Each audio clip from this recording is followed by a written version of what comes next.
ये मुझे बातचीत का जो ये मसला है, ये एक बड़ी मज़का खेसी सिचुएशन बन गई है कि पहले पीटीआई ने ये अनकंडीशनल उन्होंने कहा जी आपसे बातचीत करने के लिए तैयार है, उसके बाद फिर हुकूमत की तरफ से बड़ा एक मजाक उड़ाने वाला, तमस्खर उड़ाने वाला, ठट्ठे लेने वाली बात कि जी देखा ना डाकुओं से बात कर रहे हैं, ये इस तरह का एक रवैया था। अब जो है उनके यहाँ किसी ने मशवरा दिया है कि जनाब कुछ लोग कहना शुरू हो गए नहीं नहीं आपसे बात करते हैं, कभी वो राना सनाउल्ला तैयार हो जाते हैं, आज जो है याज सादिक साहब का बड़ा एक मुदब्बराना उस पर बयान आया है। तो वो कभी मेरा ख्याल है किसी ने समझाया कि ये जिस तरह पीडीएम के 2-2.5 साल गुजर गए थे, इस तरह की गुफ्तगू में कैरेट एंड स्टिक चला के चलाएं और कुछ महीने गुजर जाएंगे। उनकी तो समझ आती है तुक्की के एकदम से स्वीट एंड सावर करते रहते हैं। पीटीआई का मुझे नहीं समझ आ रही कि अब क्या सूरत हाल है। यूसुफजई साहब अगर आप हमें समझा सकें कि अब क्या स्टेटस है, आप लोग ये बातचीत कंडीशनल है अनकंडीशनल है, कर रहे हैं नहीं कर रहे हैं? बहुत शुक्रिया। बिस्मिल्लाहिर्रहमानिर्रहीम। देखें जी, मुज़ाकरात जब भी होते हैं ना उसका कोई एजेंडा होता है। ये जब हुकूमत थोड़ी सी अपने आप को कंफर्ट फील करती है तो ये समझती है कि बस सब कुछ ठीक हो गया है। ये शतुर्मुर्ग की तरह ये आंखें छुपाने से कुछ नहीं होगा। लेकिन जब ये समझते हैं कि हमने इनको भगा दिया, दबा दिया और जेलों में डाल दिया, तो अब ये नेक्स्ट टाइम उस ताकत के साथ नहीं निकल सकते। ये इनकी गलतफहमी है।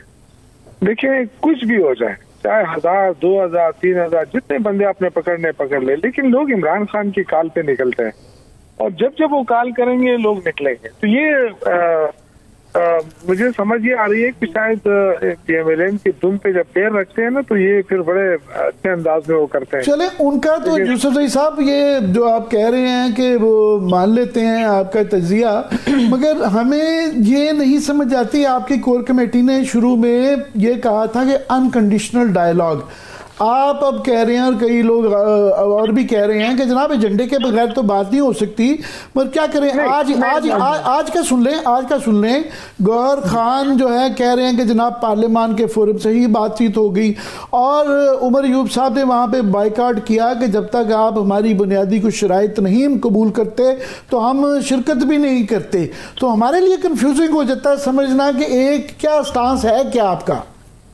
देखिए बड़ा सिंपल स्टांस है कि एक तो ये कह रहे हैं कि जी जो बेगुनाह लोग पकड़े गए हैं हमारे, हम इनसे कहते हैं कि जी इनको फौरी तौर पे छोड़ें और बेगुनाह इनको भी पता है ये बेगुनाह है। और कल एक जो मिनिस्टर साहब हैं साबिका अभी भी हैं मेरे ख्याल से कोई एडवाइजर है, डॉक्टर साहब जो है इस्लामाबाद वाले, तो उन्होंने कहा था कि जी हमने बात कर ली है प्राइम मिनिस्टर के साथ, कुछ लोग जो है वो बेगुनाह है इसमें, क्योंकि मेरे हल्के से भी वो कह रहे हैं कि पीएमएलएन से ताल्लुक रखने वाले लोग भी गिरफ्तार हुए।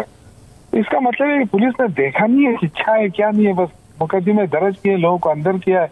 तो उन्होंने कहा कि प्राइम मिनिस्टर ने कहा कि 50 से 60 के करीब लोगों को छोड़ दिया जाए। तो इसका मतलब है कि लोग बेगुनाह है। ये कोई तरीका नहीं है कि बेगुनाह लोगों को आप जेलों में डाल दें। सियासी वर्कर एहतजाज करने आए थे बेचारे, कोई कहाँ से आया कोई कहाँ से आया, उनको आपने दहशतगर्द बना दिया। तो एक तो ये तरीका है। दूसरा ये कि जो बार बार इल्जाम लगाया जाता है कि जी इन्होंने 9 मई किया है, अब इन्होंने 26 नवंबर कर दिया और ये तो दहशतगर्द है, तो हम कहते हैं कि जुडिशल कमीशन बनाया जाए। तो मुझे ऐसी कौन सी शर्त है जो इनके लिए पॉसिबल नहीं है?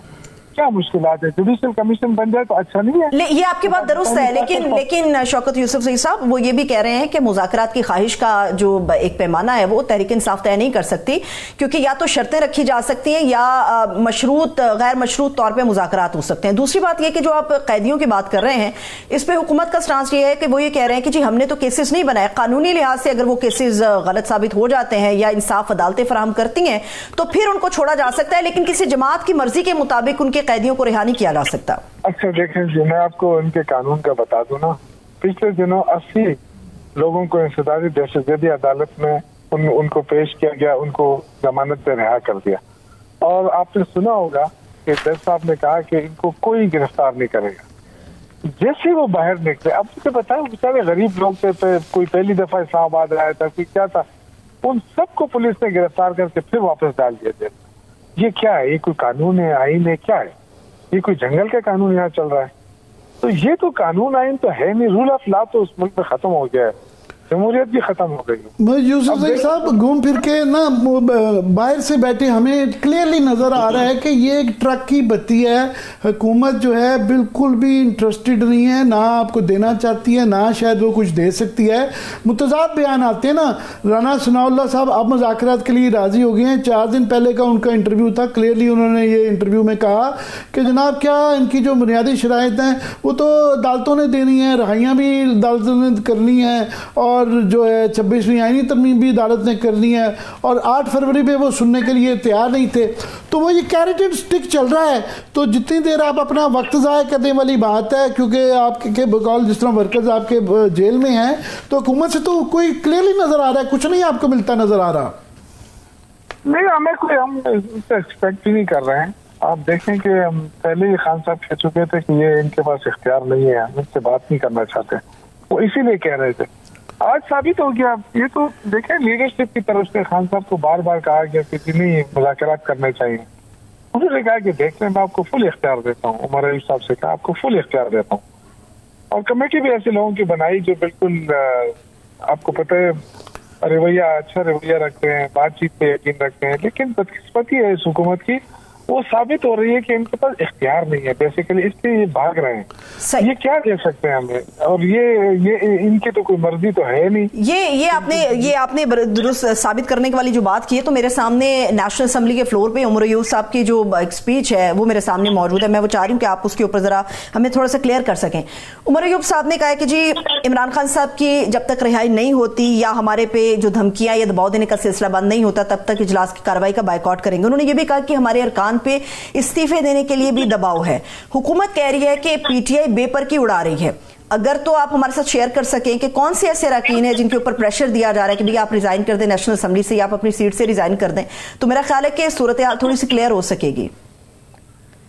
देखिए, ये तो अयूब साहब बता सकते हैं, जाहिर है वो अपोजिशन लीडर है, उनको इत्तला मिली होगी। लेकिन ये एक चीज है कि वर्करों की तरफ से हमारे ऊपर दबाव है कि आप किस हुकूमत से बात करना चाहते हैं।